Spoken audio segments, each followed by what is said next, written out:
Welcome back to Main Street Living. Quincy, Danielle, sometimes hearing the news every day can be really hard because there are so many people and causes that need help, and it doesn't feel like that there's anything we individually can do to help fix the problem.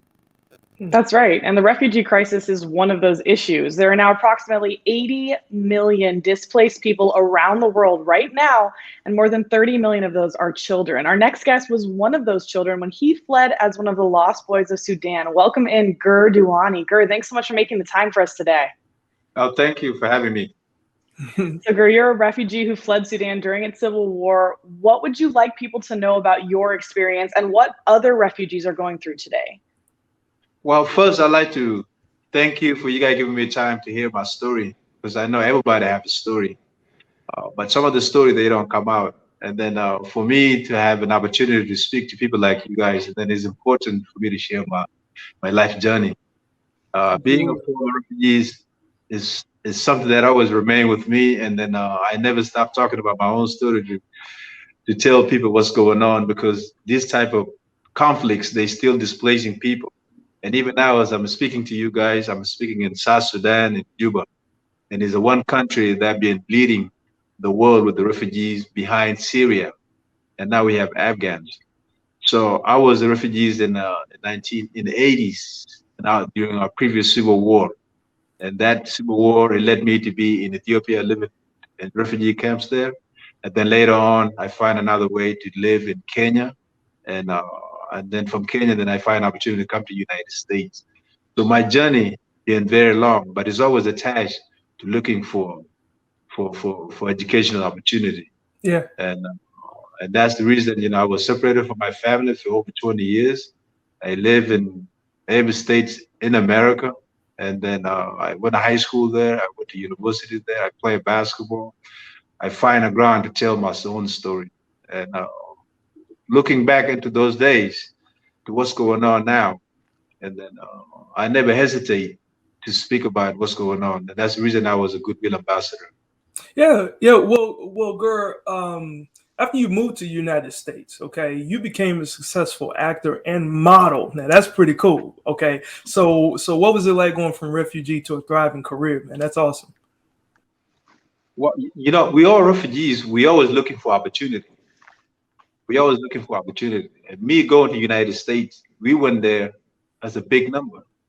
And because the vastness of the United States, most of us never really find each other. So you gotta find a way for you to learn. So having that opportunity for me to be in Bloomington, Indiana, to be in Connecticut, and my whole journey is just about learning. Yeah. So, and I'm grateful for all the opportunity that were given to me. If success means that we have to solve problems, and then I have a big problem to solve, but it's something that I can't do alone. That's the reason that I'm here with my colleagues, such as Doug. Yeah, well, congratulations on that, man. That's awesome. Ger, and one of the opportunities given to you, I know you mentioned your ambassador role. In 2015, you were appointed as the United Nations Goodwill Ambassador. How do their programs help refugees, and what are they in most need of right now? Well, you have to know this. So me being an actor and being a model for a very long time, and now I'm an author, and then I have a platform. So what I did with the UNHCR, we brought our platform together so that I can tell my own story and other refugees can be able to really tell their story. My entire motive is for refugees to know that how powerful they are on their own right. And then they should understand that they are very important in the world that we live in as one people. And then, because every single time people talks about you're refugees, you tend to lose your dignity. Mm-hmm. Lose your dignity, and then you lose your home, you lose your parents, and then you don't know what direction that you are going. I'm grateful enough, for my path to go to the United States and actually to meet people who really guided me and even made myself a home. So I wish this kind of opportunity can be expanded in a bigger way, because look at the number of the refugees now. It become humanity problems, not only the refugees themselves. Right. Well, I mean, overall, how can our viewers at home who are watching right now, how can they help this crisis? Well, there's so many ways to help. And one of the ways that I'm always talking about, Doug and I, is that having conversation like this really help, because if people don't talk about what it is going on, and then we cannot know how to solve it. Okay. Absolutely. Well, you mentioned Doug. So, of course, we want to bring in the CEO of Newday Impact Investing to tell us more about that. Welcome in Doug Heske. Doug, thanks so much for joining us. Now, Newday has partnered with Ger to help combat the crisis through sustainable investing. Can you tell us about the partnership and how sustainable investing can help?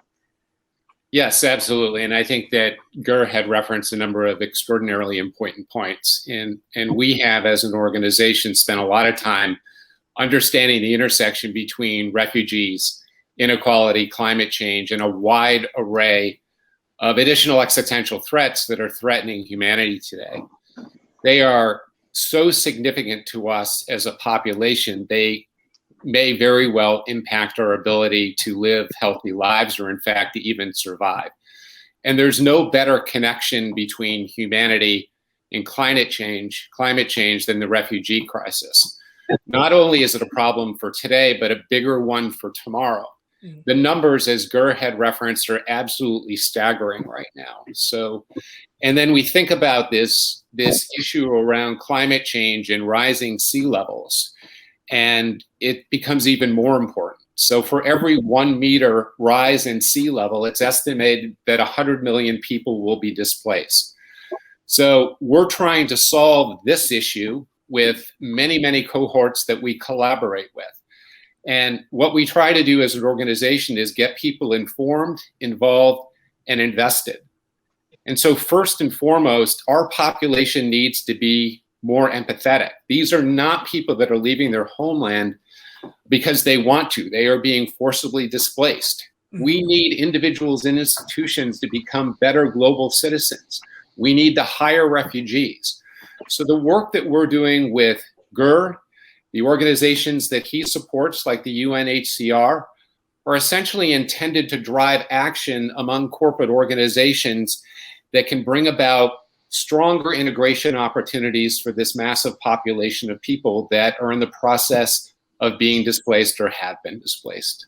Wow. Well, Doug, I mean, that's a mouthful. And you talk about the connection that everyone needs to have. So let's get our viewers connected. I mean, how can they get involved in sustainable investing?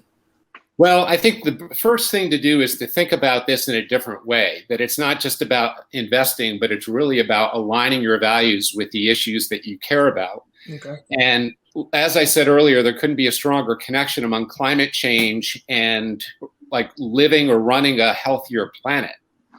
So we do, I think, what is really important work on the impact side. In fact, today we just launched a program to support a nonprofit organization called Ascend, which works with young women in Afghanistan through climbing leadership programs and community activism initiatives.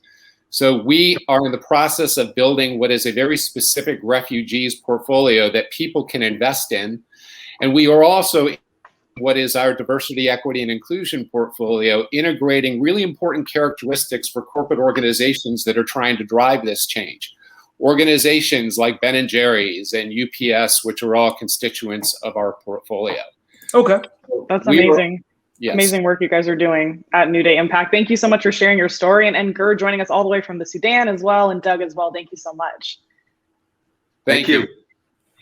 All right. Well, Danielle, what an impactful segment. And after the break, we continue that impact because we're going to talk about sharing the love. So stick around. We'll be right back after the break.